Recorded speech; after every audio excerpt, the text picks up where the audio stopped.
Yo, what's up, guys? Welcome back to another episode of Down Unders, guys, with the bro, Brody. What's going on, my brother? Obviously, a good win from your doggies over the weekend. Winners are Very grinners, happy, brother. man. Winners are Fucking grinners. oh, fucking oh, fucking Yeah, oh. very happy, brother. Very happy. So, how's your week been, my brother? Been busy week with work and that, but also just good to have the footy back on your screen as well, right? Yeah, good to have the footy back. No power outage, so I got to watch every single game. And yeah, just busy with work now after the few shutdown days. So back to business as usual. How'd you go without any WAS game? Yeah, it was a sad one. Obviously, I filled in as much as I could with all the junior-based games and stuff, especially when I could find power, which was obviously a big thing for me over the weekend. But it was definitely a what would you call it? I didn't get on the roller coaster ride over this weekend, so I didn't have the high of the emotion or the low of the emotion of whatever happened with my Warriors this weekend. So what do you call that? Just a good weekend. You got to imagine what being single is like. 100%, bro, 100%. And while saying that too, the Warriors had their 30th birthday as well. So, congratulations to the Warriors, 30 years in the league. So obviously really, really good little mark there for us. Obviously, we've had high moments, we've had low moments, and still not able to win a championship, but we haven't won a wooden spoon yet either. So let's hopefully onwards and upwards for the New Zealand Warriors. But good to see all our chatters jump in right now, guys. Do remember this is a live show, so jump in, chat away with all the chat. We will try to get to you when we see some things that we want to point out. But thank you so much for everyone coming through. Tarns, good to see you. Howdy, good to see you in the chat. Tarns and the Supercoach, she's loving her Supercoach now. First year player Supercoach, she's getting crazy into it. So make sure you tune in tomorrow, Tarns, for a Supercoach show. Toilet Inspector, good morning, good evening all. Shano, good to see you, Shano. I was 7 years old when it was. Come into the comp, chill, lads. Good to see you, Shano. That's showing your age now, brother. Showing your age. You didn't have to say it, Brody. You didn't have to say it. All right, my brother, let's just go straight into the biggest news of the week, guys, because I think this is what everyone's going to be talking about. Dylan Brown is set to take up the Newcastle Knights 10-year, $13 million deal, so $1.3 million per season for Dylan Brown. He has come out and spoken to all his teammates and come out to the media saying he will be taking up that deal. Brother, first of all, your first reactions to Dylan Brown taking up this deal, and how you think this will bode well for Newcastle Knights in the future, and also touch on the Parramatta Eels fan. If you were a Parramatta Eels fan, how would you feel right now? Well, if you're Dylan Brown, you're silly not to. The rumours went on for a while there, so we did have a chat about this last week. For the Knights, yeah, it's good. It's finally a solid half to do Ponga some justice and give him a bit of support instead of just being the only attacking weapon. As for the Eels, I mean, you'd be sad in one way, but, you haven't had any success with Moses and Brown, and to spend that much more money on Brown, as well as just re-signing Moses just the other week, it's not working. So why not try something different? You're not willing to throw that money at him when he hasn't really produced you. Not saying that he hasn't produced good moments for the Eels, but if he's going to be $1 million plus man a year, you'd kind of hope that he would have given you a grand final by now to throw that money at him or something like that, in my opinion. So I think it's a good move for both clubs. Did you see this coming when the news first came out that Newcastle just offered him 10-year deal, like $13 million deal overall? Like, did you think he was going straight away, or did you have some sort of inkling that maybe he could stay at the Parramatta Eels? What were your thoughts in that moment? As soon as I seen the Moses re-signing, I figured he was going to be out. So I figured that they were bracing themselves to move Dylan Brown out while throwing that contract at Moses. I didn't think he would go to the Knights, though. I thought he was going to be going to the Roosters, in my opinion. Yeah. It was really interesting to see obviously the Newcastle Knights, I reckon, just took the monopoly out of the situation and just went in hard early, so no other team could really match it to start with. Like, obviously the Roosters could have came in and said, we got like these facilities, we got the ability to win a premiership because we've done it in the past, within the last, how long, Newcastle has been a little while now. So they could have offered, they could have swung around that way, but Newcastle just going in hard, 10-year, $13 million overall, $1.3 million a year. Definitely a major deal. And as you said, to touch on it, you'd be fairly silly not to take that up, especially it's a long-term sort of look, right? Like for him, set up his family, he's got security now.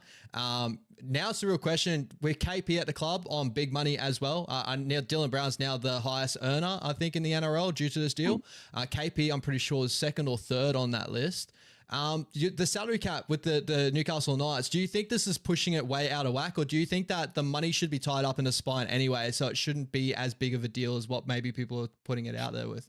The money should definitely be tied up in the spine, but unless you're going to produce other good players that come in through your junior system every year, like the Panthers, where you can just replenish guys that are going to eventually look for big money. Like Braden Best, once he re-signs, he's going to be looking for a big money contract. Once those guys start asking for more money, how are you going to fit all these guys in when you got a lot of your cap tied up in just two players? Whereas the Panthers have lost that many good players over the years because they had to go chase bigger money elsewhere, but they're good enough to have that junior system, that backing system. And I don't think the Knights have that. So, once the Knights gel, they go all right. But then once they start seeing, Brady Best, Dylan Lucas, those type of guys come off contract and ask for bigger money, they're going to lose them. And I don't think they have the backing in their junior system to fill that in. So they might be good for a couple of seasons, but then they got nobody around Ponga and Brown once those guys move on due to chasing more money. So, but that's my opinion. What about yourself? Yeah, it's a really interesting one because, like, you look at other sides in the competition, the Melbourne Storm have a lot of money tied up in their spine at the moment. You got the Penrith Panthers that are tied up in their spine at the moment. But the one big thing that both those sides do have is like that number 7, right? And this is a big question on Dylan Brown. Is obviously a lot of people will be thinking of whether he could be the number 7. Especially to have that a bit of money swung around your way, you probably need to be the big game changer, a game director in that sort of sense, right? So I do worry in that sense of either number 1, there's not much salary cap to go around. There's no real cattle that's going to really be lifted around them. They're going to have to go through their juniors, which, as you touched on, that at the moment they're getting pinched left, right, and center from underneath them. So I don't really see where they grow in that sort of sense as well. But if they were able to get the best things out of maybe Jack Cogger, or maybe Dylan Brown becomes a 7 that we hope to, even though there's a lot of thought around that in general, this could bode well if they both have, KP on big money, Newcastle, Dylan Brown on big money. Maybe people will want to come for unders and really work with those two guys, but that's a big if for me. So for me, it's really going to be a wait and see before I make a real big judgment on it. At the moment, it does look a little bit steep for me, and especially 10-year deal. That's massive. DCE was on a 10-year deal and Jason Taumalolo on a 10-year deal. But other than that, I don't remember anyone really that to be a smart decision by any team. So it's a big swing. And it's a high risk, high reward. But I guess with Newcastle's situation, them wanting to get back into the upper echelon of premiership, windows and stuff like that, I guess they had to make some sort of a big swing. But it's a really high risky one if Dylan Brown is the guy you're going to be swinging for, right? Yeah, especially because, the shortage of halfbacks at this stage. So we know Dylan Brown's got the talent, but I just don't know if the Knights are still going to be able to field a team around him. Ponga, Agreed. yes, and the back line they've got at the moment is solid enough. But like I did touch on, once those guys start looking for more cash, they're going to be in a bit of a world of hurt. So interesting move, but I think it'll boast well for them over Parramatta to start with, especially since Mitchell Moses can't get on the bloody field. So. Yeah, 100%, bro, 100%. Also, obviously feel sorry for Parramatta Eels fans. First week of the season getting smoked by the Melbourne Storm, and then this news comes out. It doesn't look that great. But as you touched on before, this could probably go well for Parramatta. I'm pretty sure you said that before, right? This could go well for Parramatta in the future. They got a bit more money to throw around, and they're in a rebuilding phase at the moment. So if they end up giving Dylan Brown a lot of money and it doesn't really go that well between the two of them, as it has been for the last couple of years now, they would probably be stuck in that limbo situation, but now they could do a proper fresh rebuild. So it's probably positive in that sense, right? Yeah, I just don't think it was smart for the Eels to try and match a 10-year deal at that price. If the Knights want to take that gamble, you're willing to let them take that gamble. But for me, if I was to sign Dylan Brown, it would have been no more than a 2-year deal to try and see how he would perform at a new club. So smart by the Eels to say, you know what, that's the best offer, take it. 100%, bro. 100%. And shout out to Shano as well, jumping on the chat again. 30 years quietly waiting for the Wise to claim a premiership. Yeah, I know. I'm in that same boat, brother. Anyway, with Dylan Brown signing in Newcastle, do you think Kalen Ponga to the rugby rumor could be a reality? So it has come out. There's been a podcast again, guys. I've tried to find it the other night, but I was unable to find the source I found it on. But there was talk around that there was rumors that Kalen Ponga was going to jump into Super Rugby. I think it was the Hurricanes, I'm pretty sure. Shano, jump in the chat, let me know the side specifically. Do you think this could be a little thing as well? Maybe the Newcastle Knights being afraid of losing KP, if there's any talk around losing KP, they wanted someone there to fill in KP's role as in a big market type of player to try and bring players over. Do you think that could be a sense of this deal as well? Or do you think that KP will probably stay around now that Dylan Brown's in the Newcastle Knights? Like, where's your thoughts there? How long is he still contracted for? KP, 26, 27, I think. Yeah, okay. I'm just going to double check that. Yeah, potentially, it could be potentially to try and make KP more happy to stay at the club. It could be just trying to get him support, or it could be to cover him going there. But, we've typically seen it these days with the guys that go to Union, they're desperate to come back. Yes, they might be getting bigger money playing Union, but they're pretty quick to want to come back to the league. So even if Ponga was to go to league Union for a while, I don't think he would really want to stay there. But yeah, I don't know. It's an interesting one. I think it's more so the Knights are desperate to try and go further than 8th and get knocked out of the finals. So, and they're just happy to risk the big gamble play instead of just mediocre rebuild. Because at the moment, their juniors, you're right, they're getting pinched. They're not producing a good half. So quickly chase one. Yeah, 100%. So yeah, KP is locked up till 2027. Is the last year of his deal. So in 2026, he'd be on talking in November 1, 2026. So it definitely could be an option for trying to keep him from Super Rugby, or it could also be, as touched on, to fill in his role there at the club if he does go to Super Rugby. So definitely keep an eye on that, because there was a rumor floating around about that. And KP's always discussed about maybe his dream playing for the All Blacks in the future as well. So it's definitely a wait and see what the future is of KP. There's also the future look on maybe I've seen a lot of people talking about it, the Roosters maybe going in for KP when that deal comes up. So that could be another option as well. There's so much really going on with this deal. The other side of it as well is the Parramatta Eels got to fill in a 6 role now. The rumors going around from what I heard recently, Buzz, and this is actually something I wanted to bring up with you before air and that, is Lockie Galvin. Apparently they want to go hard at Lockie Galvin. Your thoughts on this? Lockie's obviously discussed his thoughts about leaving the West Tigers last year, but then got locked in due to him listening to Andrew Johns and believing the whole philosophy of him going to be the guy that changed the club around and that. Obviously Jerome Luai comes to the club now. Do you think there's an opportunity there? Obviously, he was a Parramatta junior too as well. I just want to keep this in your mind. He was a Parramatta junior, and he didn't get re-signed to him or whatever when he was a really young kid, and they kind of just pushed him out, said he was too small or whatever, and he moved over to the Tigers. So they gave him an opportunity. So your thoughts there? Yeah, I've seen that he didn't want to do any talks until November 1st, because when's he off contract? The end of 2026. Yeah, he'd be in the same boat. Yep, 2026. Yeah, he doesn't want to deal with any talks right now. But yeah, I could see that. I've seen Lockie's chat there saying Ezra to the Eels. Well, that's not going to happen because the Broncos are going to be down Ben Hunt and Adam Reynolds soon. And Ezra just re-signed after that NRL Grand Final performance. So he's going to be locked up at the Broncos for a while. And I think that the Broncos clearly want to protect him because they didn't suspend him for any longer or anything like that, or cut up his contract. But yeah, Galvin to the Eels, I can see that happening. I really can, especially if the Tigers don't have any success this year. I dare say that Galvin will be like, yep, get me out. Yeah, 100%. The other one I heard, and I think, I can't remember the journalist that put us up, was Jerome Luai. That one, I was like, I don't think there's a way that would happen for me, but he has player options. Would you even think about that? Obviously, being a halves duo in State of Origin, do you reckon there's an opportunity there for Jerome Luai to move over to Parramatta Eels after 1 year at the West Tigers? I don't think he'll go to the Eels. I think he would stay at the Tigers with Taruva and Apri Coruscant. I think those relations there are very strong still. yeah, I don't think he'll look to go elsewhere. I think he'll commit to his word that he wants to try and turn the Tigers around, and they're probably going to be the ones with the more money to keep him there as well than the Eels, who have to keep Mitchell Moses on money as well. And talking about certain boys around that Penrith club and, people coming back and maybe have an opportunity to get signed by a club, Taylor May has been reinstated now that he's able to chase for an NRL club. Obviously, he got his contract tore up by the Penrith Panthers due to the whole domestic violence situation. All the charges have been dropped. Now he's able to come back to rugby league. Where's your landing place for Taylor May? Does he play with his brother? Does he play for another club in Sydney? Where's your thoughts on Taylor May? It's either the Tigers for me or it's the Roosters. Okay. Tigers, first of all, obviously the big point there is playing with Terrell, you reckon? Yep. Yeah, playing with Terrell, playing with Luai, Justin Olam, medically retired, cap space, top 30 spot.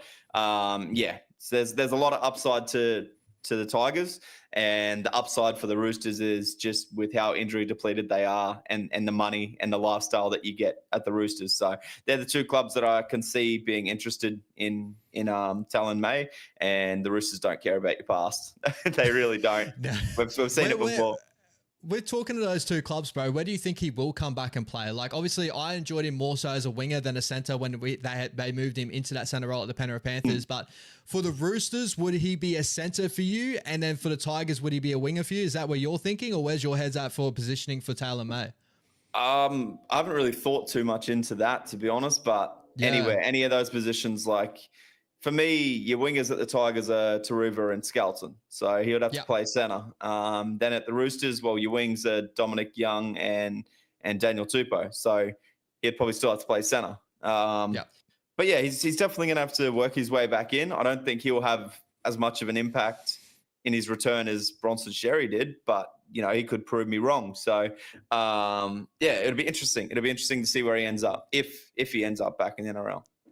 And shout out Jacko here as well. Obviously talking about the Roosters, Joey Manu is off to Union in Europe, so not all detectives want to return. So I'm guessing maybe not talking about Manu may not return to the Roosters.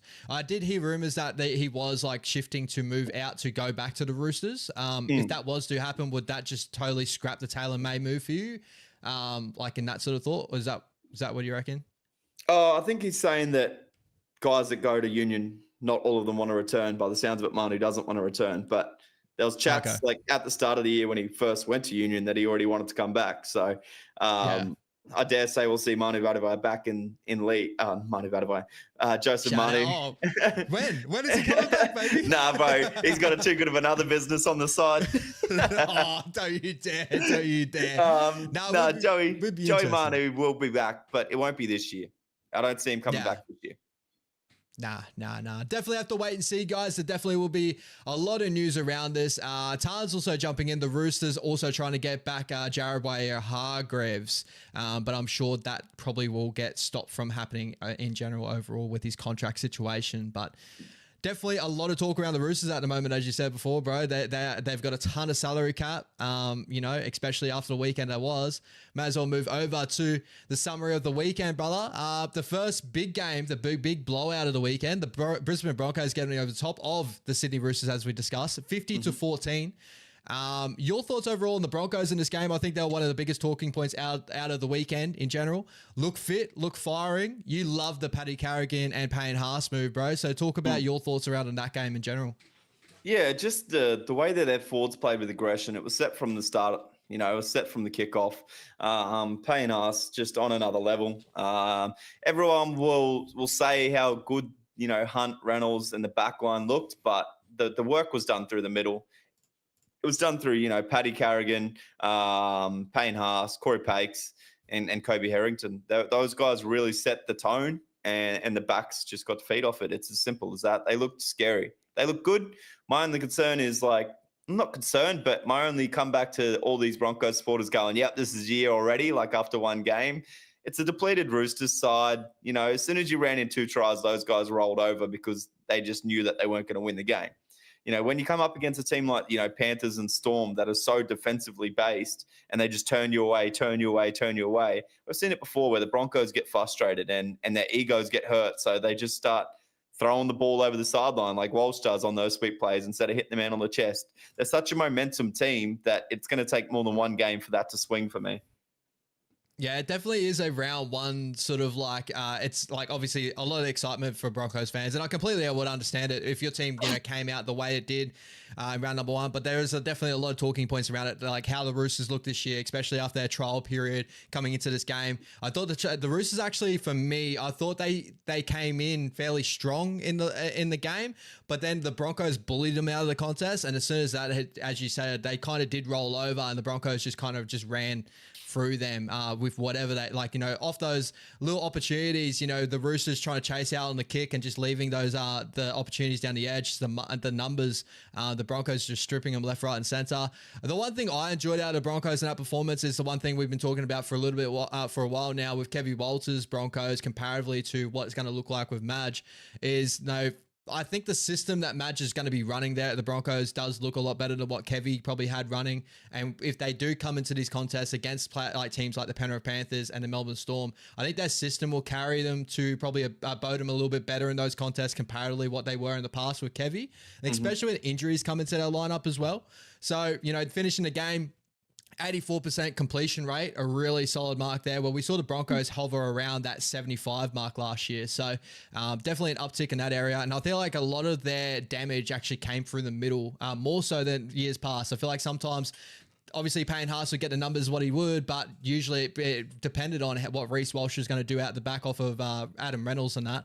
In this game, it really was set the tone through the middle, and they didn't really move away from that. Paddy Carrigan getting a try assist through the middle. Corey Pakes looked incredible in the middle in that hooker role. Payne Haas, just incredible. So I think it is a little bit different there, but I do agree with you. It is round one, and they still need to be tested to the big guns. But if we're talking about a team to get back into that discussion of top 4 or top 8, this is definitely a great start. Yeah, 100%. Definitely a great start. I'm not trying to steal them with their thunder.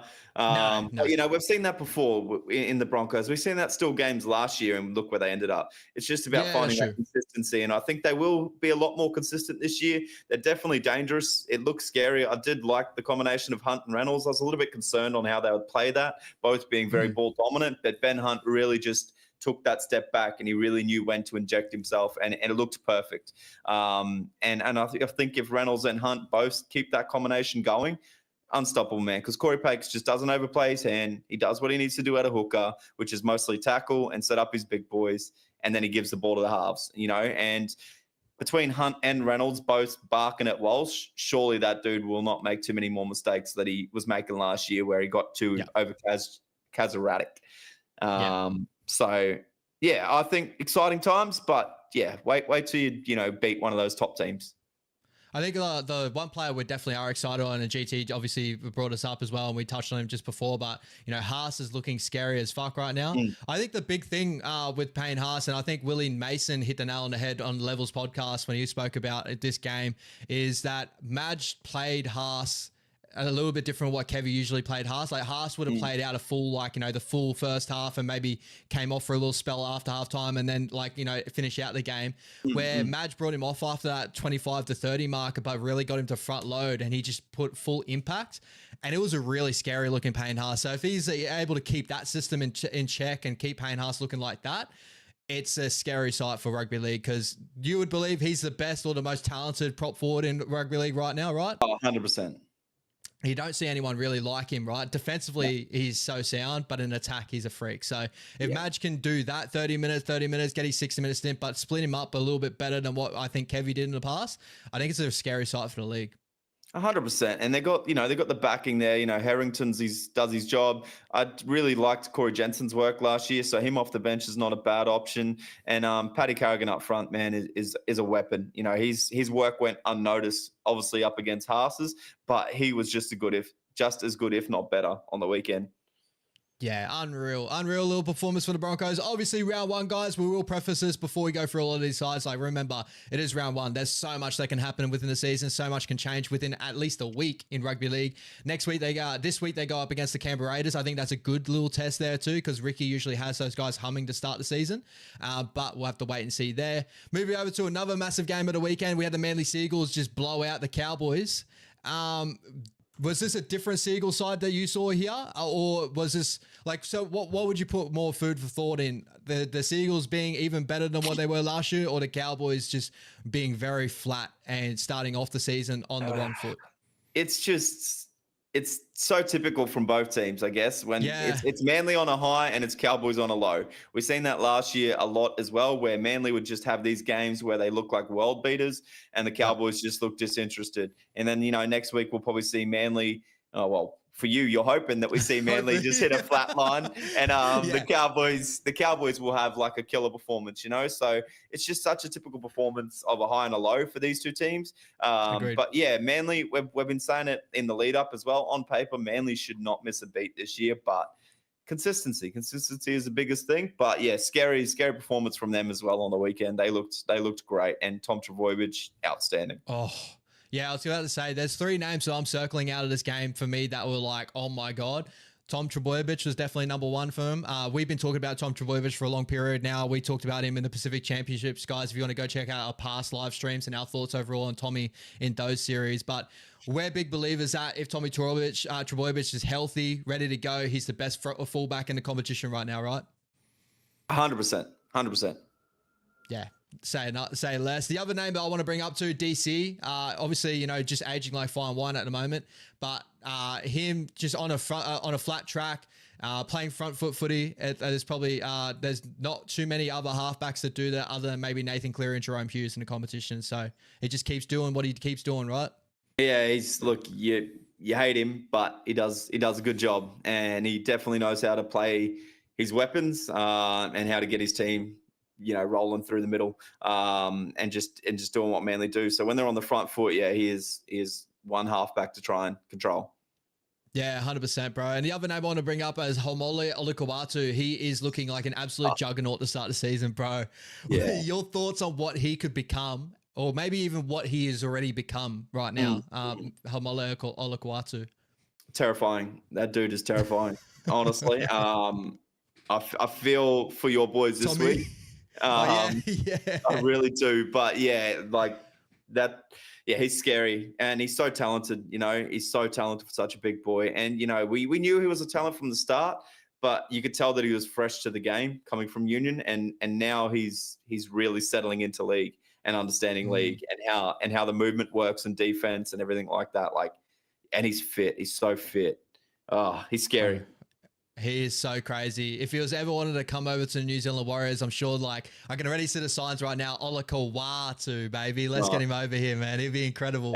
You should be the recruiting agency for the Wild.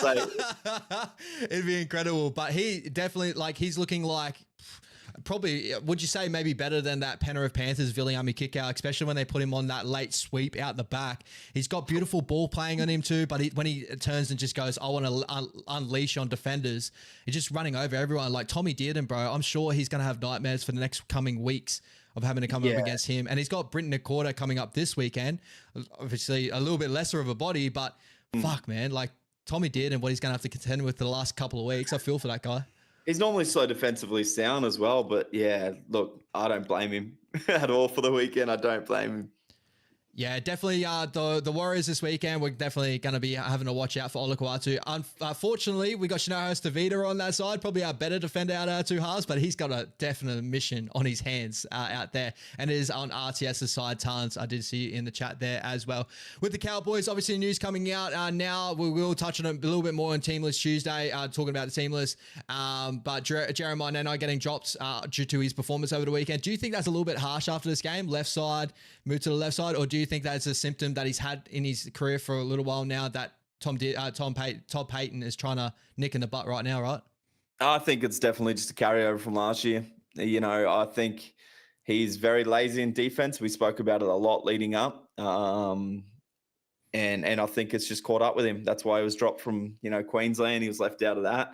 And now it's costing him his Cowboys jersey, and it might be a bit of a wake-up call for him. So talented in attack, but yeah, his defense is where it matters.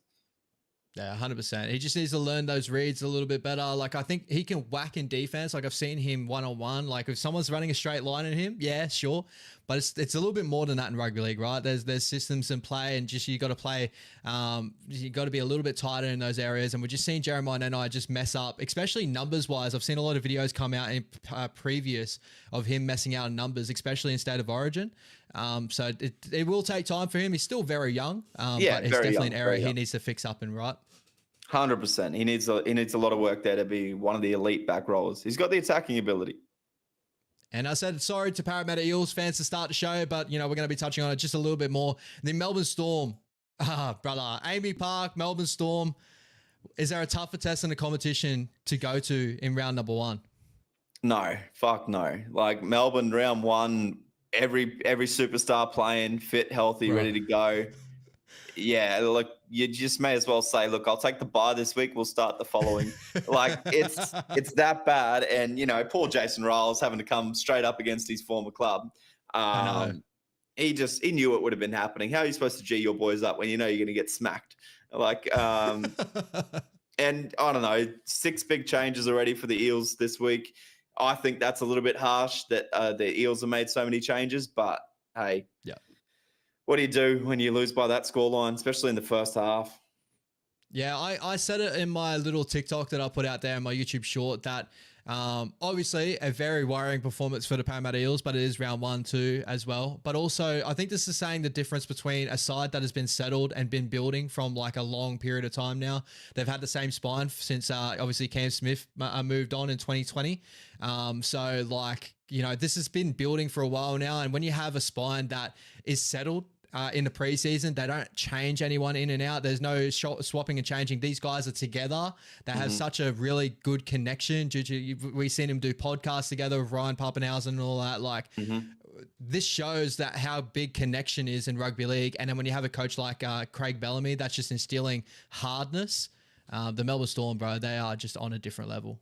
Yeah, they really are. Like Bellamy just has those guys firing. I'm pretty sure there's a Netflix documentary about him that I do need to get around to watching. So, yeah, just what a great club, man. And for me, as good as the Broncos were on the weekend, Melbourne's the team to beat this year. And that's not knocking Penrith. If Cleary stays fit, they'll still obviously be the hardest team to beat. But Melbourne, for me, is favourites. They 100% are, 100% are. Any other games you want to touch on? Obviously, I smoothed over a couple here.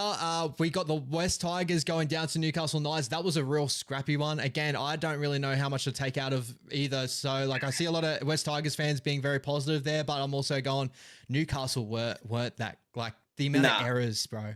Newcastle just couldn't capitalise on the Ample's amount of line breaks they made, and Tigers, well, their scramble defense was probably about the best thing about their performance because they ended up, saving a lot of tries that went begging for the Knights. But so many line breaks still. Their defense is still scrappy. Still got plenty of work to do. 7 line breaks to 1 the Newcastle Knights had, and they bombed pretty much majority of those opportunities. Good teams make. Yeah, good teams make 7 line breaks into 5 tries. It's as simple as that. So the Knights shouldn't take much from that game either. No. So that classic round 1 performance there from both those sides. The Rabbitohs are beating the Dolphins. This was a little bit more of a dogfight. A ton of credit to the Dolphins to turn up the way they did, especially with like Cyclone Alfred and all that, and players having to step in for other players. But the Rabbitohs, on the other hand, as well, the amount of injuries they had in their lineup, and to pull something like that against the Dolphins side that is tough to beat as well. Wayne Bennett's old side. Rabbitohs should take probably a little bit more positives out of this game. Yeah, they showed a lot of grit. I'll give them that. And, the Dolphins shouldn't be too disheartened as well. They had a lot of distractions, obviously, leading into this game. So does the Rabbits, though, with all their injuries and stuff. But, yeah, the Rabbits should take a lot from it. They showed a lot of grit, a lot of grime. And a lot of their boys look fit. I touched base with you during the game. Keon looks fit. Moali looks like he's lost about 10 kilos and put it on another 5 in muscle. Like, do the math on that. But, like, he looks beastie. And, yeah, they just look good. They worked pretty hard. Cody Walker was kind of everywhere. Jai Gray was everywhere. So they really wanted that win. You can see the Wayne Bennett effect already taking place. And if, you see Latrell and Cam Murray in that team, they probably put the Dolphins away by a lot more. But, the Rabbits, if they paddle enough in these games and get enough wins in, once they get those boys back, they might be all right. So, yeah, it's just about waiting, I guess, for them. Win as many as they can in the meantime. And 100%. I definitely want to end off our round one summary with your boys getting a really nice win over the Dragons there, 28-20. Obviously, the Dragons came back late to make that a little bit more of a scary contest at the end, but I thought the dominance that you showed early just was like night and day. Like I think that the scoreline at the end of it probably didn't show how dominant you were in that little period. I think up to the 60-minute mark, that's when it kind of, Critter started to get the cramps and stuff like that. But you guys front loaded in defense. Your defense is just exactly the same as last year. You're going to pin teams down the opposite end of the field. They're going to create errors due to it because the Dragons had a horrible night with errors as well. But I think that was more so due to your defense than their, inabilities as well. So great performance there, bro. Your thoughts overall on your doggies? Yeah, very happy. You touched on through that middle period, right up to that 60-minute mark. Couldn't be happier in the doggies' performance. I think after that, they probably got a feel for the game as being settled, in my opinion. And you've seen a bit of positions change around. A couple other guys get a bit more minutes, probably where they wouldn't if it was a closer game and stuff like that. So I dare say that was pretty strategic from Seraldo to just really still figure out combinations, I guess, once that game was in the bed. And it nearly did come back to cost us. But yeah, I was very happy with that middle performance. Couldn't be happier. We worked hard. Defense was on point, kept turning the Dragons away. And worked pretty hard to get down the other end and capitalised. Our set plays looked pretty good. Scored off the scrum, kick out on that sweep play, had a try assist, and then, two try assists because he threw another one out the back to Connor Tracy. Yeah, just great, man. Like, you see that everybody is just doing their job. They're not trying to be superstars, and it just comes naturally. Yeah, 100%, bro. You're doing this through a system. You're doing this through hard work and everyone buying in. Now, I think that's the biggest thing I continue to say to Warriors fans is just like, our biggest trouble is we need to buy into our system, like get into it and do what we're like, doggies have bought into their system. It's a similar system, but from what Josh Curran says, it's pretty much nearly exactly the same system, right? Our attacks are very similar. It's very systematic. That's why sometimes it can look very robotic at times, but we're going to beat teams to a pulp, and that's what you do as well. And obviously a guy that I've been waxing lyrical about, since the performance, Sitili Tupanua, the new signing of the doggies, he definitely showed out how good of a signing he was to start the season there. Just the ability of him through the middle with his, as you touched on, those edge back roller lines that he runs, but through the middle, it's really hard to contend with, especially when you got a ball player like Kurt Mann in that 13 jersey that you missed towards the end of last year with his injury. Yeah, that's scary, and it makes you think why more teams don't do that. You're quick to see a front rower defending 4 in from the wing because he's like either got caught out there or having a break. You target him, right, on a whole run. Yep. Why don't we do that through the middle more? And we're seeing that happen a little bit more now with the way that the doggies are playing that Tupanua role now. And you'll see probably more teams adapt to that. And you'll see line breaks straight through the middle now. And obviously that's where most of your defenders are, but it's also where your tired defenders are. So why not run plays at the middle of the field instead of more so, your back line. So, I think he's dangerous. I'd like to see him back it up again this week. But, yeah, that was a great first performance for him, and his confidence is going to be so high. And it's such a great signing for you guys. Like, you just come into the season, you didn't really lose anyone of note, right? You just added on to the people that you had from last year, so you're growing in that area. But what Sitili brings to the club is what I was really excited for, with you, with your boys, is like that added punch that you kind of did, like you had in spurts last year, but it did come through a lot of hard work, as like a lot of your performances did. But now you got a guy that has that real impact, that power through his legs. He's got real late footwork if he needs it as well. He's got good speed, just a real athletic freak that you have there. You had Viliami Kikau have that as well, but this guy can come through the middle and really explode the middle. Where, obviously you're a club that's built on hard work at the moment, but now you got that little edge of athleticism through the middle that's going to cause teams to really worry in time. So I really love that signing for you guys. Yeah, I think it's a good depth signing as well. If we have, Kikau, he's got that injury that's going on at the moment with his, I think it's his back. I did see a little thing today. I didn't really pay too much attention to it because he is named still this week. But you're right, man. He's athletically scary, Tupanua, and he's so fit. He had 19 carries in 40 minutes. That's up there. 176 meters or something crazy, 190 meters. Just workhorse. He gets out there, good impact off the bench, like you said, and it's just great to see. Yeah, the Roosters be ruining that move overall, and also Lastly, before we continue to move on, the St. George Illawarra Dragons, your thoughts on their performance overall? Obviously came back late, but it did feel like the Doggies obviously front-loaded in that contest. They did pinch a try early on there through that left edge play off the scrum, but your thoughts on the Doggies' performance, the Dragons' performance? Do you reckon they grow into the season, like the experience they have there, or were you a little bit more like this was a Fugazi type game for you for the Dragons? Where were you sitting on their side? Yeah, competitive, I guess. I'll call them competitive. You know, they didn't die wondering. The experience clearly showed there that, you know, even though the game was pretty much put to bed, they kept trying, you know, whereas, you know, a younger side might be disheartened. The experience there of Gutherson, Holmes, G'd them up to keep going. So that's good signs. You know, their forward pack did work hard. They had a couple of injuries. You know, they had the ACL injury and failed HIA to Jack de Ballin, which probably stinted their rotation a lot as well. So that obviously plays an effect. But yeah, I think they will be competitive in a lot of games, you know, right up to the last minutes of the games, in my opinion. Other than that, I don't see them being the threat still to the competition. Yeah, it's definitely round one, but you know, I think that they'll be competitive with in and out of games, but throughout a long season, it's definitely going to be a wait and see, especially with a lot of aging 100% names in their roster overall. But I think the biggest talking point out of this game, obviously Shano jumps into the chat. How about that Dragons center? So it actually was the Dragons winger, sorry Shano, but Christian Tuipilotu celebrating his try when his team was 18 down. Brother, your thoughts on that? Obviously, like, you know, I said there's obviously some Doggies fans out there be like, you know, pull your head in and this and that, but also it's like the kid's energy was incredible, but 18 points down to do the money sign. I have no clue what was going on there. Like, what's going through that kid's head? I think he got up on his sports bet multi, brother. I think that's definitely what it is. He already let a couple of our boys in for a try, and he just needed to finish one, himself off to get that money. Not the Tim Simona. Look, I did watch it, and I thought, what are you doing, man? Like, your team's copping a bit of a hiding at the moment. I love the energy, like, but you've done almost nothing all game until you scored that try as well. Like, but hey, go hard, brother. You know, be a showman.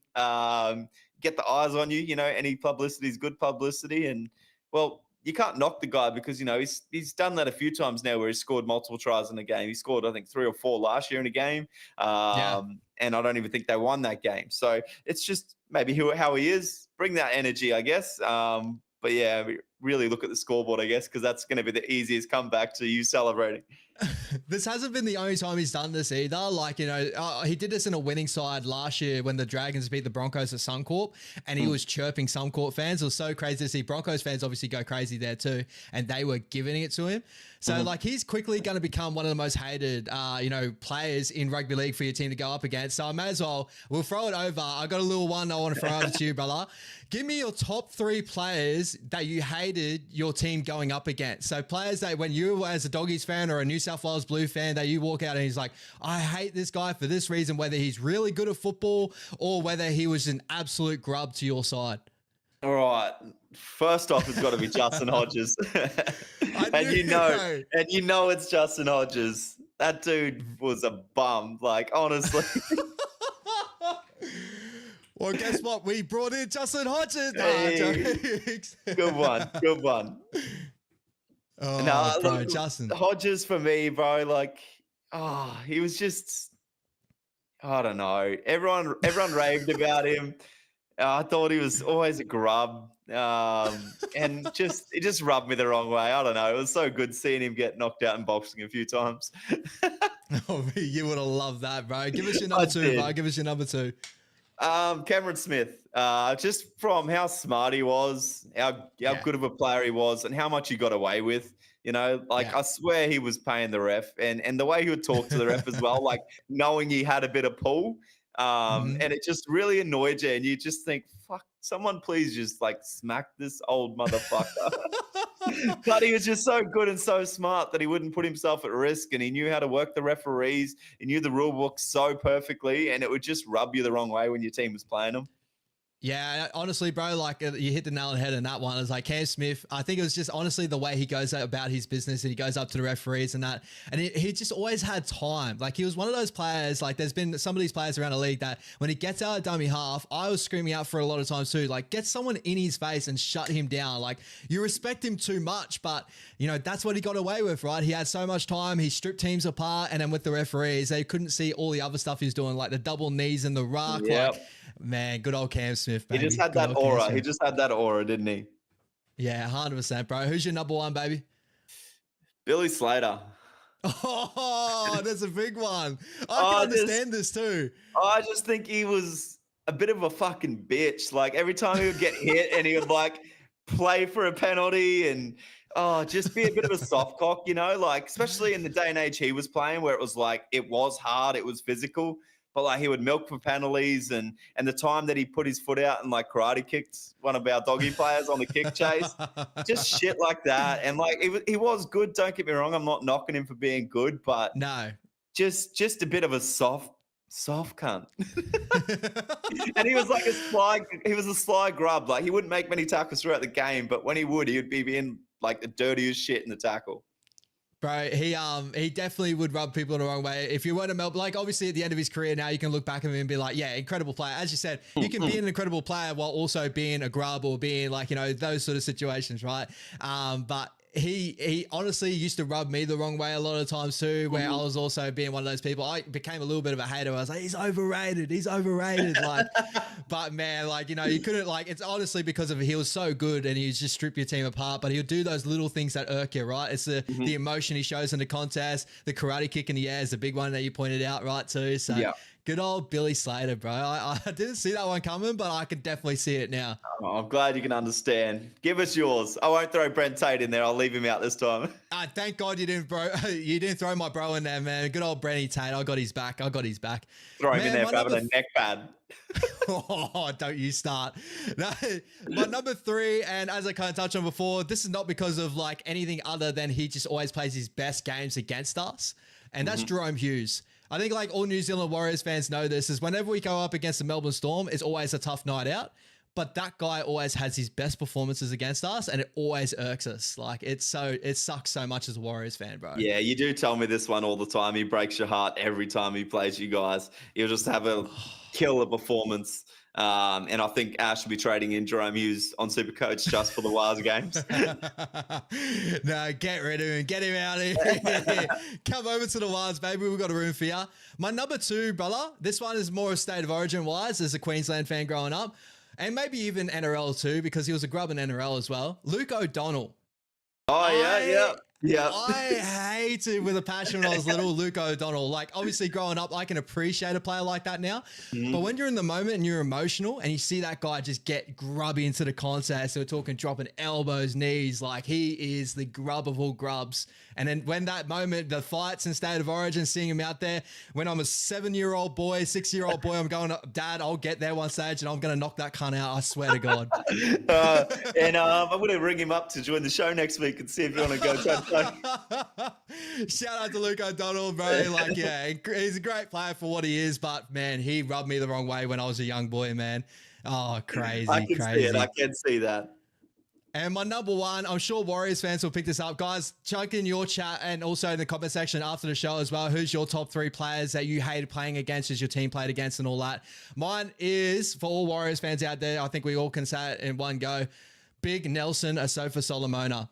Absolutely hate playing against him with the Melbourne Storm. The biggest grub against the Warriors. But again, one of those players that used to have all his best games against the New Zealand Warriors. So an absolute grub when he gets into it. But who can stop the big man when he's feeling it? And it's always against my New Zealand Warriors. Yeah, who's going to go tell him off, right? No, I'm definitely not. Like, you know, I was saying 6-year-old You're watching your words there. Yeah, I'm not calling out Nelson. Not even now. Yeah, bro. He honestly, bro, you've seen it. You would see it as a Doggies fan as well. He gets away with everything, but he's just like, he's this big, intimidating figure. And like every time the Warriors go up against it, we can barely handle that man. As soon as he comes off the bench, I know it's going to be trouble. And it's every single like Melbourne Storm game. And the damage he does to your team as well. Like him being a grub is a whole nother level because he normally takes a player or two out. Bro, and I always feel like it's his first game back off of anything, right? Nelson has his time off, and his first game back's always against the Warriors, and he always dominates us. And it's so disgusting. I hate it. And Bellamy will like put him in the back row or something, terrorizing your little halfbacks and shit. Oh, it sucks so much. But he's a good player, and I think all these guys are good players. It's just they rub us the wrong way in these moments, right? Gordon Tallis, I can see that. Yeah, it's all I'd expect. Tallis saying the Mulatalo shout. Definitely similar to Christian Tuipulotu. Oh, Reed. Good old Reed. Oh, good old Reed, Marty. Oh, good old Heverington. Line him up. Crazy. He's got to play NRL first, brother. Nah, shout out, guys. Make sure you chuck in your chat your top 3 players you hated your team going up against, or, players that you just hated, you watching your team verse over the weekend. There's a lot of them out there. I was going to throw up ones of when I was younger with the Queensland Maroons, Brad Fittler was always one that was he used to always break my heart. This is the early 2000s of when the Blues had their era. It was always him and Joey, and I was like, oh, I hate Freddie Fittler, but he's so good. So good. But now we just hate him as a coach. Yeah, exactly. Get your feet out. Anyway, moving over, we touched on the overall, the round 1. We're going to go for our round 1 team of the week, brother. We're going to do this 1 for 1. So let's start off in that fullback position. Who is your fullback of the week? It was tough this week for fullbacks. There were so many good performances at fullback. Connor Tracy played outstanding for me. Tom Trbojevic. But I'm going to go with Ryan Papenhuyzen. Yeah, I'm with you on that one, bro. I went Ryan Papenhuyzen as well. But as you touched on, there was Tom Trbojevic had an incredible game. Jai Gray had an incredible game as well. Yep. I thought he definitely was a name I wanted to throw up there as well. But Ryan Papenhuyzen, you can't really take away what he did in that performance against the Eels. Just an incredible, especially from what he's come back from, obviously with his injuries and stuff. So good to see him healthy again. Yeah, I just want to see him stay fit for the whole season because, man, he's such a killer talent and he's such a good bloke that he deserves it. 100%, bro, 100%. Moving over to your wingers of the week. Who are your 2 wingers of the week? I went with Xavier Coates and Jesse Arthurs. Ooh, I like it. My 2 wingers, I went Christian Tuipulotu. I'm joking.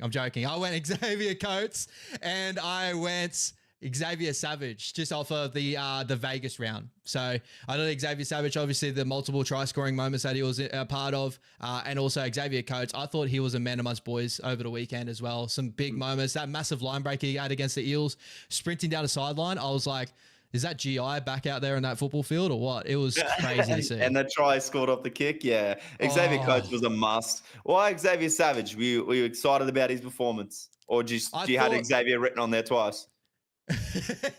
I had Xavier written there twice. No, I thought that in a performance where I honestly, coming into that game, as you know, I put the Raiders at wooden spoon. I probably didn't give enough credit to how they start the season, Ricky Stewart, all that sort of stuff. But someone like Xavier Savage, I thought that was probably one of his best games I've seen him play in a little while. I thought that he was always up for the contest. He actually started taking really hard runs out of his back end.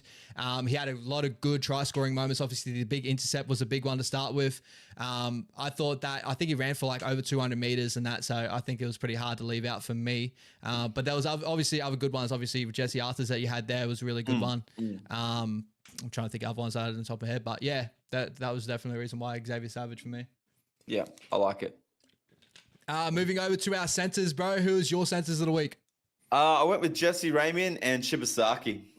Oh, Jesse Ramian. I like that. Oh, Ed Shibasaki. Yeah, interesting. Give us why for both those two. Oh, Ramian was almost the best player on the field in a losing squad, 2 weeks ago. It's hard to remember now, back to Vegas. But yeah, I just thought he looked fit. He looked like he wanted to win that game, even when the Sharks were in a bit of a lull there. And he just looked like he was really eager for the performance against, the Panthers. He was up for it. And for Shibasaki, it's a guy that bounced between clubs, didn't really get an NRL spot, and then he comes in and he absolutely kills it like he did. He looked solid as well, physique-wise, and he just did his job. He really set up his winger. He did his defense work really nicely, and I was just impressed with his performance. 100%, bro. I was so surprised to see Shibasaki starting for the Brisbane Broncos in 2025, but definitely proved that he's up to it, especially in that grade. And shout out to all the Sharks fans calling for Ramian's head after that round 1. Could not believe that. They're bloody silly. round number one, right?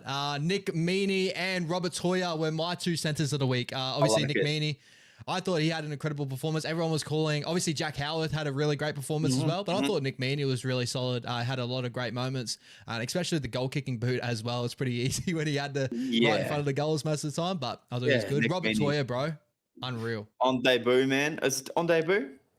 Yep. Yeah, on debut. Yep. Yeah, what a performance on debut, man! To do that try set up, absolutely killer. Yeah, against all the momentum as well. Against all the momentum. Yeah, agreed. He had the massive line break there, almost scoring a third try, right? I think he scored. No, he only scored one try. He only scored one, but set that nice one up for Dommy Young. For Dommy Young, yeah, and just really, really solid performance. Great footwork on the edge. Speed to burn. I think the Roosters got a good one there. And yeah, as a touch on with Meaney, just Mr. Consistent has been doing it a while. And as I said, in a game that Jack Howarth got a lot of praise overall, I thought that he was just as good as well. 100%, a bit of an unsung hero. Yeah, 100%. I definitely thought we needed to shout him out.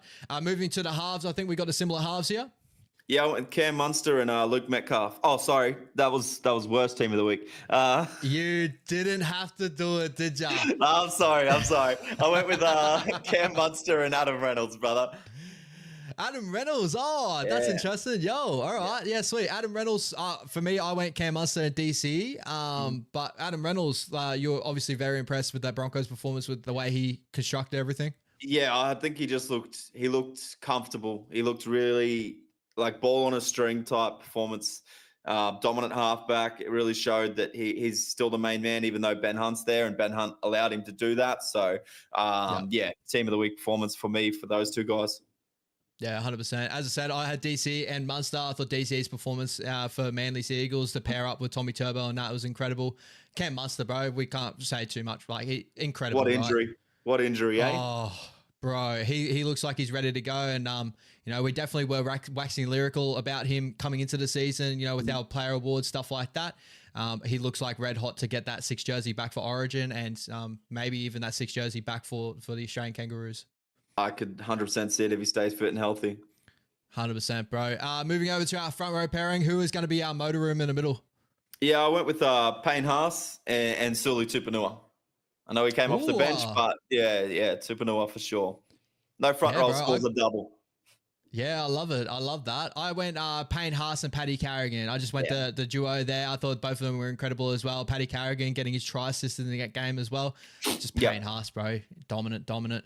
Who's your hooker moving those boys around? Yeah, Corey Pakes as well for me. Yeah, agreed, bro. How good? Yeah, yes. I don't know. I can't put it into words. Like all the moves that Madge pulled off on guys where it got questioned, and I reckon that just fueled their fire to play good. Jack, that's in the back row, Corey Pakes and Shibasaki all got questioned on why they're getting picked, and all three of them had killer performances. But Corey Pakes in particular, dude, he looks fit, and he looks like he just tries on everything. Like he didn't fade off or go against the game plan. Like he was just like, yep, it's my time to run here. All right, feed this guy. Like he just did his job so well. We didn't see an error out of him. No missed tackles. Just a killer hooker performance. Yeah, I was like more so impressed also to these little parts of his game. Like coming through the grade, I always thought and obviously Broncos fans would be like, where's Corey Pakes? This and that, during that period, like Kevy Walters left him out.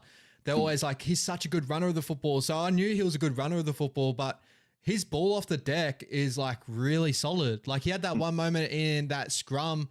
I think it was they're working out their own end. He put like a 5 to 10 meter bullet out. And I was like, that's a seed and a half. You don't usually play like Reed Marnie's got that in his game and stuff, like all the top hookers. And I was like, maybe I need to look at Corey Pakes a little bit different at the moment. Like obviously I thought he was a good player, but after that game, I was like, I think he's got little things that people do miss out on Corey Pakes. 100%, and I think that's on display now with a coach that's trusting in him. So, agreed. Shout out to Madge for trusting those boys there. Your edge back rollers for the week, brother? Olakau'atu, no brainer for my opinion. Yep. And then my other one was a little bit tough, but I went with Dylan Lucas. Oh, I like it. I love it. I think Dylan Lucas had a great game over the weekend. I had Olakau'atu as well, so definitely on that one. But Dylan Lucas, what were you impressed about his performance? Just he looked tough, man. I think he had 2 or 3 of the line breaks that the Knights come up with in the game. Yep. The way he moves, you tell her that he used to be an outside back. The way that he moves, how quick he is, and yeah, I just thought he was really solid for the Knights all around. He's runs a good hole, and he just works hard in defense. He's got that Ewan Aiken line. You know, when Ewan Aiken got moved to the edge back row, like Yeah. he's definitely like he's a center. He's like that real hybrid sort of build. So Yeah. someone to keep a look out. I went with your boy Satili Tupanua. I put him on the edge. I know, obviously coming off the bench and stuff. I was thinking of Liam Martin or something like that, but I wanted Satili Tupanua because I wanted to find him a place in that lineup. 2 tries this week, incredible performance that he had. I put him in the edge back row for me in this weekend. I'll give it to you, even though he didn't play back row. He didn't play back row, but I'll give it to you. Mate. I'm sure there's a position where he ended up getting pushed out on defense in that edge row position. So I'm going to call it that, right? All right. And moving on, who's your 13 of the week? I think we both have the same one here. Yeah, Isaiah Yeo. Cam McInnes was close, but Isaiah Yeo. Yeah, same, bro. Same. It's like we're going to wax lyrical for the next half an hour about Isaiah Yeo. So let's just keep it at a minimum. Incredible player. Oh, give him another lock of the year already. Yeah, it's looking like it. There's no one really competing there at the moment. Obviously, there's good ability in that lock position, but no one as good as Isaiah Yeo right now. No, definitely not. All right, brother. All right. Who is your player of the week? Guys, we want to do a player of the week each and every week as well. So you will do our team of the week and then we'll do our player of the week. Brother, who is your player of the week? I'm going to go with Ryan Pappenhausen out of that 13. Nice. I just think, it could be just a bit of, favoritism after seeing what Paps has gone through, but to still come back from all those injuries and to put on a performance like that in round 1, I'll have to roll with him. Yeah, I'm right there with you, bro. That's going to be our player of the week and down unders. Ryan Pappenhausen, 153 run meters, 3 line breaks, 1 line break assist. And also add with that 2 amazing tries. It also bombed a certain try for Cam Munster as well. Try. So Munster will be definitely feeding him after that. But shout out to him. The other guy we threw up is a guy that we both didn't have in our thing. Is I thought Tommy Trbojevic is there as well, but obviously not getting our team of the week. But Ryan Pappenhausen, our player of the week, incredible. Well done, well done. Well deserved. All right, brother. Let's move over to the weekend ahead. We'll move over to the screen here so guys can see the games up ahead. First game of the weekend on Thursday nights, we got the Newcastle Knights and the Dolphins down at Newcastle. The ins and outs of this lineup, Adam Elliott comes back into the side. I'm pretty sure he ends up on the bench. Yep, that is from memory. So interesting move there for Newcastle. Going to have to wait and see what happens there. Connolly Lemuelu and Fine Fuyaki are both out of the lineup for the Dolphins, but we got Cody Nicolima, Marky Nichols, and Max Fangai. I think he's on the reserves overall. So just those 2 coming back in this lineup here, bro. Your thoughts on this game? Who do you think will come ahead with the victory? I just want to shout out Josh Kerr as well. He played outstanding off the bench, for the late call-up on the weekend just gone, and he's earned his spot to stay there now. So, yeah, outstanding. Good to see the Saifidi versus Saifidi brothers there. The only thing that I'm worried about with the Dolphins is the sort of new back rower lineup they're going with here. Like Max Plaff killed it last week. He'll kill it anywhere he plays. But Oregon Keeley coming in. Yep. I think Dylan Lucas is going to have some fun punching some lines there if Ponga sets him up. But then again, Ponga hogs the lines. Oh. You had to throw out some sort of jokes out there, did you? Jack Harrington is in the team. My bad. I slagged on him before. I'm going to go with the Dolphins. I think the Dolphins will get the job done here. Yeah, 100%, bro. I think the Dolphins are outsiders. I jumped on them fairly early. I think they're still outsiders coming to this lineup. Owen Keeley, you brought up before. I'm really high on Owen Keeley. I think he's an incredible player for the future. He came down from Newcastle, had a lot of raps about him. He was the player of the match in the Norths versus Newtown. Was it the final? I think it was Norths Newtown, or was it the Bears? I'm pretty sure it's one of those 2 sides in that national final last year. He was the player of the match. Incredible player, good line runner. But you're right. First sort of taste in first grade in a little while. I think he debuted last year. So, but Dylan Lucas is definitely going to have a really good matchup against with him, an ex-Newcastle teammate there. Yeah, I think Lucas just off Ponga is gonna be deadly in this one, and Brady Best out the back. But I'm really keen on the center lineups and matchups here and the fullback matchup. Yeah, that backline matchup's incredible. And as you say, yeah, that fullback lineup, you got Hammer versus Kalen Ponga. I think that's one of the matchups of the week for sure. If Newcastle can hold on to the ball, I reckon they can make it a good test for the Dolphins. But the biggest thing is, I think both these sides dealt with a lot of errors just for week one. I just think Newcastle are going to take a little bit more to clean up what they need to do comparatively to the Dolphins. So I'm going Dolphins 1-12. I think they can just get it done. Moving over to Friday night at 5 p.m. over here in Australia, here at Go Media Stadium in Auckland. Lockie's in the chat. Lockie, of course, he's in the chat at the perfect time. Of course he is. Nah, it's definitely a worry game for the New Zealand Warriors. I'm going to say it myself. I already said it on Wise Up TV. More than likely, we probably will come away with a loss in this game, but what we want to see is definitely a better performance than what we had last week. So that's the biggest thing we'll watch out for. We got James Fisher-Harris debuting for the first time in New Zealand. So very excited to see that. It's unchanged lineup for New Zealand Warriors. For the Manly Seagulls, we got Takiaho out of the lineup. Josh Alloy comes into the lineup for him. So your thoughts overall in this game, bro? I think you could probably win the arm wrestle in the forwards, in all honesty, especially with Takiaho out. I think he was pretty massive for the Manly Seagulls. Alloy and Prosecco, they're so hit and miss, but I think you can probably win that arm wrestle there potentially, but I just think you're going to get torn to shreds in the back line. I'm going to go Manly by 13 plus. Yeah, I'm going to go Manly 1-12 in this contest, hoping for the boys to bounce back and really show me something. But there is a worry, obviously, this 13 plus sort of lineup, especially how Manly started the season. But this is a test for Manly, right? We said about this in the show. Manly at 4 points is a different monster. If Manly want to continue to be a great team in this competition, they need to be consistent. And this is sort of a game where they can come in and be complacent. They need to come in and fire against the New Zealand Warriors over in New Zealand. So I'm going Manly 1-12 here. Yeah, it's always a test flying to NZ as it is. But yeah, Tom Torovic in that back line and the form DCE's in, I have to go Manly with a bit bigger of a scoreline. And I'm going to go good old Jazzy anytime try scorer. You're going to have to do it on me, aren't you? I'm going to do it on you. I can see even Tom Trebojevic, running 100 meters and then offloading just to Jazzy to rub some salt in. Shout out to you. I'm going James Fisher-Harris to try scorer, bro. I reckon he cracks it in his debut in Auckland over there, running off of Wade Egan's deception in the ruck. I think that we can win the middle, as you said before. Obviously, the big area to watch out for, Olakau'atu and that edge is just going to be something, to really key in on. So luckily there is Shanaris DeVita and that on that side, but they're going to be very much tested to the inch of their ability, especially Adam Pompey, Kurt Catewell, and Roger Tuivasa-Sheck on that edge with Sabi. So hopefully the boys can definitely regroup from last week and show us a little bit of something there, but it's definitely a big test. And I always writ this game off as, Seagulls are a good side to start the season. $9.30 for the Roosters. Jesus. Crazy, right? Crazy. When was the last time you reckon you've seen the Roosters at that odds? But Penrith Panthers versus the Roosters. CommBank Stadium, now the home of the Penrith Panthers while they do their rebuild at home. The big name back in this lineup here, Brian To'o comes back into the Panthers lineup, and also Casey McLean off for the head knock. He's back in the lineup there too.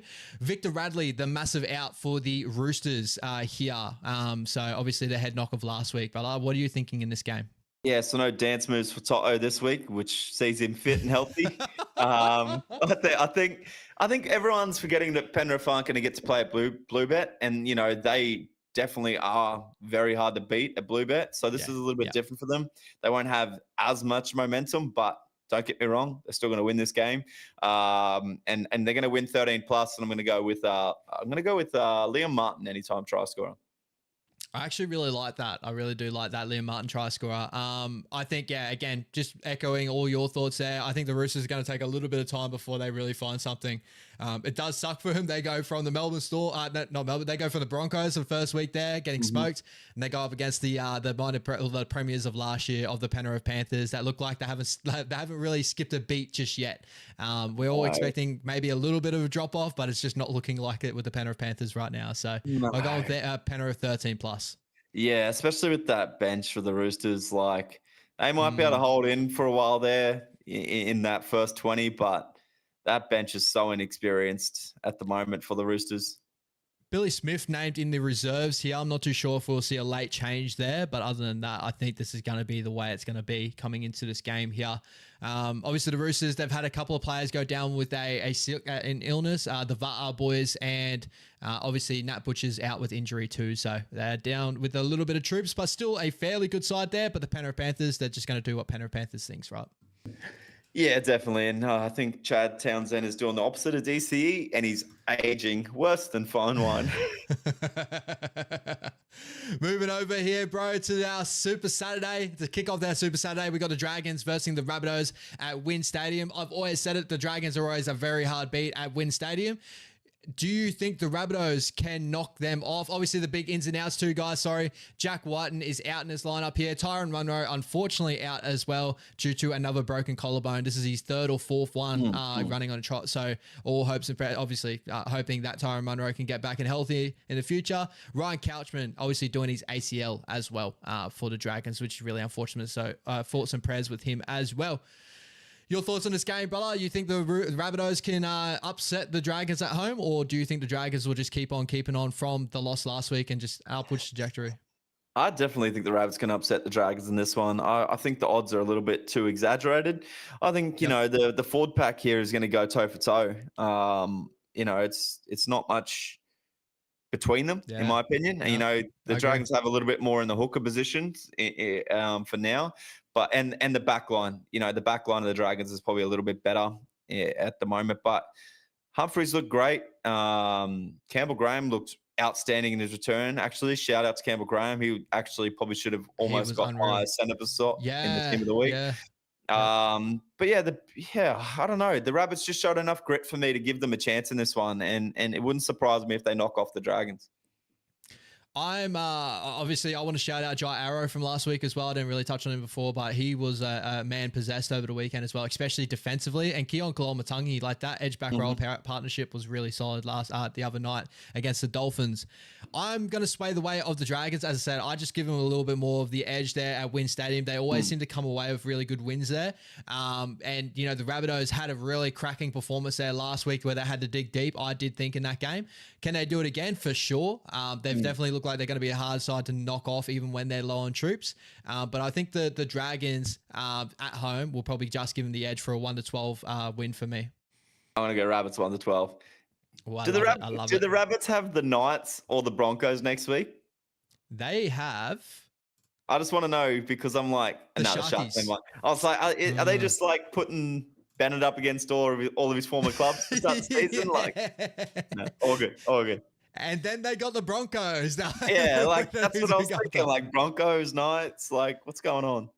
Yeah, crazy. They are trying to build storylines, aren't they? They are the NRL. They did it start the season with the Rabbitohs and that.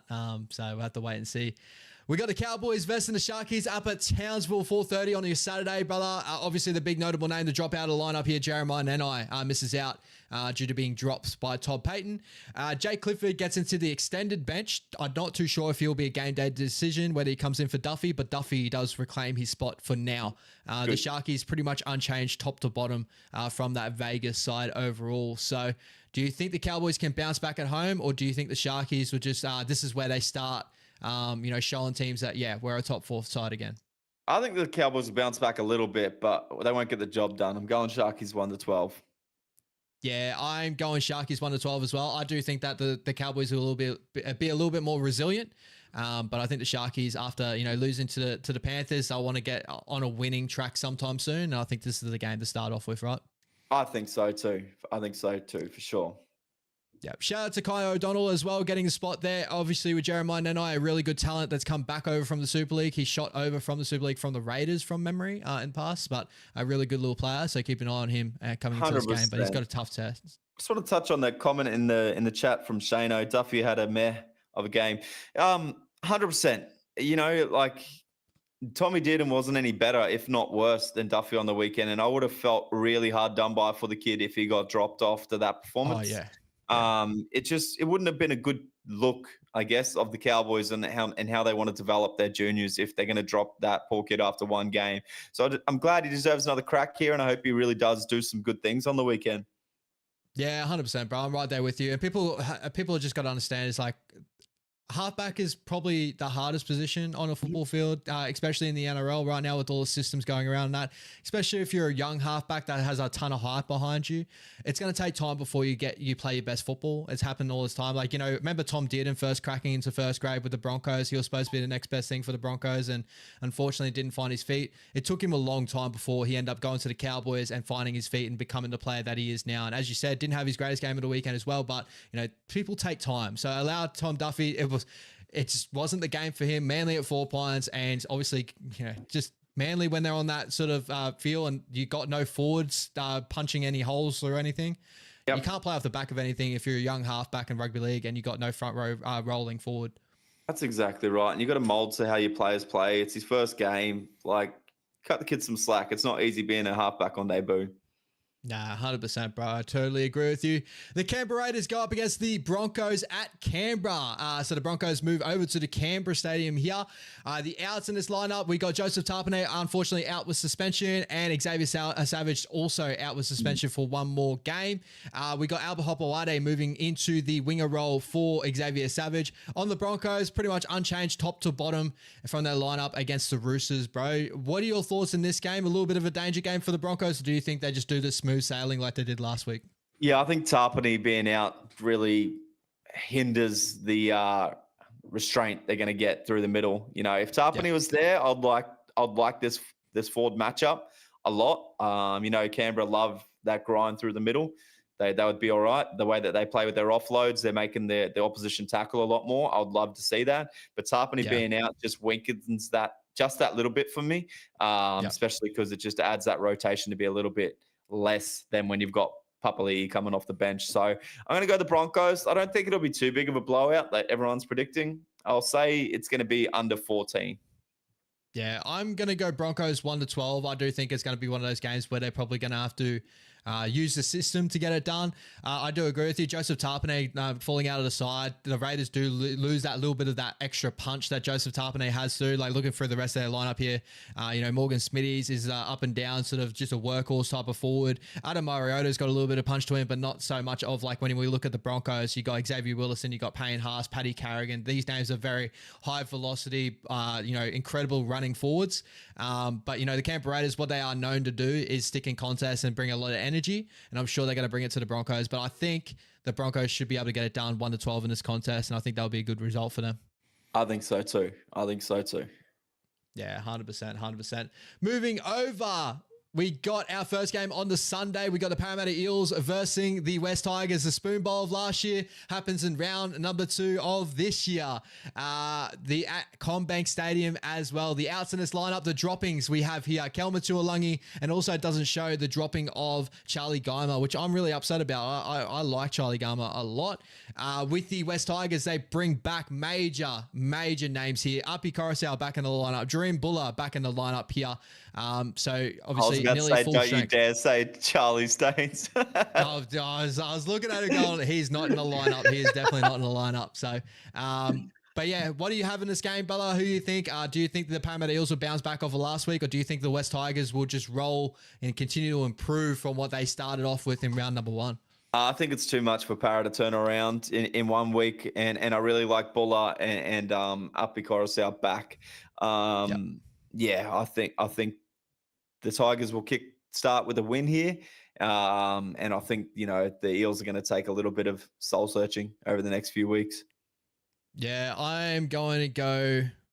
I went the bounce back on my bet. So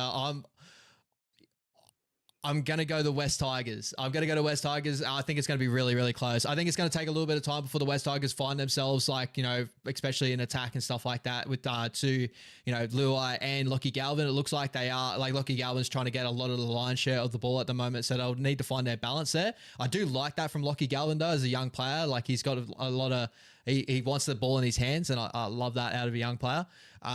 Parramatta just need to find some sort of, you know, grit, determination from last week and just solidify from their defense, you know. So I think they're going to be working on that over the weekend, but I do think that the West Tigers will probably end up getting away with a very cheeky little 1-12 victory. I think so too, brother. 100%. I do think there's a little bit of value for Parramatta Eels to bounce back, though, if you want to put a bet on it. If you want to do that, $2.23. I've got it at $2.40. So, but Oh, I Yeah, we'll have feel to wait like and see. the Rabbits are better odds if Yeah. you want a cheeky outsider. Yeah, 100%. Yeah, well, Parramatta, that first performance, yeah, definitely leaves a lot to be desired, right, for the future. But let's hope Exactly. Parramatta can get back on the right foot, right? And moving over to your big game of the weekend, brother, we got the Canterbury Bankstown Bulldogs versus the Gold Coast Titans up at Belmore. That's going Yeah. to be incredible. Belmore is going to be shaking. And I feel, well, obviously, the Gold Coast Titans, at the moment, no training ground. They had to relocate their training ground, so they're coming in a little bit underprepared, some were per se. But I'm sure they would have found something and got all their systems down and packed. Not too many changes here, other than Josh Curran finds himself on the bench for the Doggies. Unfortunately, Harry Hayes, who I thought had an incredible performance last week, falls out of the lineup. But this is the Dogs at the moment. It's going to be tough to find them. Like these young boys find themselves in this lineup when they're playing that strong. So, your thoughts overall in this game? Yeah, a lot of healthy competition for the Doggies, which is good. I'm loving to see Fafita on the bench. It's the silliest move I've seen. Wouldn't big. surprise me if there's a late minute change for him to start. But either way, whether he starts, I don't see much punch coming off the bench. And if he does go on the bench, I'm happy that he's not starting. I feel like if we really play our defense type footy, we'll really be able to control AJ and Campbell. And then Yep. I'm just going to love the way that Presto and Kikau are going to go after these guys with the ball in hand and really put a lot of pressure on their outside men. So I can see us getting this one done. We better be up for it at Belmore. And there'll probably be a lot of sickies on Monday after everyone goes and gets a kebab after a win. But yeah, I can see us winning this one. I'll go 1-12 though. I think the Titans will want to try and start strong. And the Doggies still just finding themselves, and we really do back our defense. So yeah, 1-12 Doggies. I think this is a really good tester for the Gold Coast Titans to start the season off of, especially with their halves pairing, because this is going to be one of the games where they do need a good kicking game and whether one of these boys can step up and direct the side. And Titans fans out there, don't be too disheartened after this game because these guys are going to have a lot of learning to do this year, this halves pairing. So I think they'll be a lot better for the run here. Looking at the side, just looking at the determination that the Dogs had to start the season and the forward pack and their aggression they brought into the contest, I think they can match it with the Gold Coast Titans. So I'm going Doggies 1-12. There's a possibility of a 13 plus later on in the game if the Titans don't find any sort of gear in this game with Jaden Campbell and AJ Brimson there. But I'm sure Keanu Kinney will do enough to keep him in the contest as well. And same as his big man, they have a number 13, Tino Faisal Malaawi. But looking for forward on forward, I think it always, it says the same story we said in the preview. The Titans forwards, incredible names they have on paper, but I've been saying for a little while now, they've had an incredible forward pack for the last how many years, and they've been a bottom four defensive side. They need to lock in defensively and build their game off the back of that, and then have attacking pieces that can flourish off the back of that. So we'll have to wait and see how they turn out in their first game of the season, right? Yeah, I'm keen for this one. Belmore's always good sights to see. The energy that the Doggies bring at Belmore as well is second to none. Yep. And I want to reiterate, Titans fans out there, don't be too stressed for whatever performance they throw up there. It's going to be a long season ahead, but if they throw up a good performance to start off with, you'll be cheering, right? Especially with what they have to deal with to start the season. Lockie be buying tickets. Buying grand final tickets. Shout out to Lockie in the chat as well. He's been loving the chat at the moment. He was a good little back and forth for a second there. But thank you so much, guys. Another great week at Down Unders. Brother, anything more you want to add before we go? Nothing for me so far, brother, until tomorrow. Quick little thoughts as well. You obviously watched the UFC over the weekend. A big upset, Ankalaev taking down Alex Pereira. Your thoughts overall? You had Alex obviously on the scorecard. That judge that had the scorecard completely out of whack. Really I don't nice know where that came from. Yeah. I still, it could have been biased. It could have been a little bit biased, but I did have it round 1, 3, and 5 for Alex. I had a 2-2 going into that last round, and I thought Alex won that last round. But I could see the argument for round 3 being a swing round. But to me, it was pretty clear Alex round 1 and 5, and 3 being anybody's, and Ankalaev getting 2 and 4 for sure. But I don't know. I just think maybe Alex didn't train as much as he probably should have for this fight. There was a lot of rumors he's out mucking around, and he was in Australia still a couple of weeks out. But yeah, disappointing. I hope they run it back, and I hope we see the best performance out of Alex. Before we go, I got one question for you. Does this light a little bit of fire in Alex Pereira that's had obviously a great run to start the thing? Or do you think that the name of Ankalaev and the loss there, do you reckon he just leaves that be and then goes chases John Jones or something like that after this? Or do you think he loses that opportunity now? No, I think he definitely comes back wins a fight against Uncle Live, gets his belt back, and then chases the super fight. Yeah. I think that's exactly what he'll do. You know, his name shouldn't lose any shine.